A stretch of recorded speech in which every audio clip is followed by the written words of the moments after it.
یہ ریڈیو صدائے حریت جموں و کشمیر ہے۔ محمد طارق اپڈیٹس کے ساتھ۔ آج جہاں پوری دنیا میں خواتین پر تشدد کا عالمی دن منایا جاتا ہے، وہیں مقبوضہ کشمیر میں تعینات بھارتی شفاق فوج نے 11,175 خواتین کی بے حرمتی کرنے کے علاوہ 10,000 سے زائد افراد کو اغوا کر کے ان کی بیویوں کو نیم بیوگی کی زندگی گزارنے پر مجبور کر دیا۔ 1989 سے اب تک 2,337 کشمیری خواتین کو شہید کیا جا چکا ہے۔ بھارتی درندگی کے نتیجے میں 22,910 خواتین بیوہ اور 1,07,780 بچے یتیم ہو گئے۔ اقوام متحدہ کے ادارہ برائے خواتین کی ایگزیکٹو ڈائریکٹر فیمزیلے ملابو نے خواتین پر تشدد کے خاتمے کے لیے منائے جانے والے عالمی دن کے موقع پر کہا کہ ریپ کرنے والوں کے احتساب کے لیے قانون نافذ کرنے والے اداروں کے حکام کو اس طرح کے کیسز کی تحقیقات کرنے کی صلاحیت کو مزید بہتر بنانے کی ضرورت ہے۔ سابق کٹ پتلی وزیر اعلیٰ محبوبہ مفتی کی بیٹی التجا مفتی نے اپنی ٹویٹر بیان میں کہا ہے کہ نئے بھارتی نظام میں شامل ہونے کا لالچ دیا جا رہا ہے اور شامل نہ ہونے کی صورت میں رہائی نہ ملنے کی دھمکیاں دی جا رہی ہیں۔ مقبوضہ وادی کے علاوہ صوبہ جموں کے مسلم علاقوں میں 113 دن سے کاروباری زندگی بند ہے۔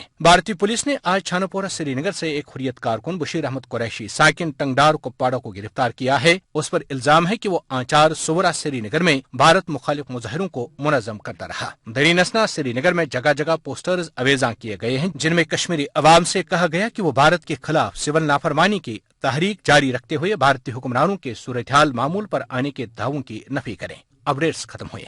مقبوضہ ریاست جموں کشمیر میں مجموعی طور پوری کشمیری قوم شدید کرب میں مبتلا ہے۔ ریاست میں کوئی ایسا طبقہ ڈھونڈنے سے بھی نہیں ملے گا جو بھارتی ظالم اور شفاق فوج کے ہاتھوں پامال نہ ہوا ہو۔ ان سارے طبقات میں مقبوضہ ریاست کی خواتین سب سے زیادہ متاثر ہوئی ہیں۔ اس حوالے سے نعیم احمد مہجور کا کیا کہنا ہے، آئیے سنتے ہیں۔ خواتین کی حالت بہت ہی خراب ہے، اس لیے کہ جو تشدد ہو رہا ہے پچھلے 30 برسوں سے، اس کا سارا برنٹ جو ہے وہ خواتین پہ ہے۔ 70% جو خواتین ہیں وہ ذہنی بیماریوں کا شکار ہے، مینٹل ایلمنٹس اتنی ہیں، اور ان میں جو ٹالرنس لیول ہے وہ کتنا برداشت کریں گی۔ اس کا بیٹا جب صبح جاتا ہے اس کو پتا نہیں ہے کہ وہ شام کو صحیح سلامت واپس آئے گا، ہسبینڈ نکل رہا ہے اور وہ انتظار کرتی کہ وہ واپس آئے گا ایسے حالات میں۔ پھر آپ نے جب فون بھی اب بند کیا ہے اور اس کو بالکل پتا نہیں ہے، اور ایسے برے حالات ہوئے ہیں کہ ایک جگہ پہ جب ایک نیبر کی ڈیتھ ہو گئی ہے تو دوسرا نیبر نہیں آ سکا۔ تو اس طرح کے حالات میں آپ دیکھیے وہ عورت کتنا برداشت کر رہی ہے، کس مصیبت میں ہے وہ۔ ہر معاشرے میں خواتین کی قدر و قیمت کا بھرپور اندازہ اور ادراک ہوتا ہے، لیکن بھارت ایک ایسا ملک ہے جہاں خواتین سب سے زیادہ غیر محفوظ ہیں۔ خصوصاً مقبوضہ کشمیر میں خواتین کی جو ابتر صورتحال ہے، اس کی طرف حقوق انسانی کی عالمی تنظیموں کو بھرپور اور فوری توجہ مبذول کرنی چاہیے۔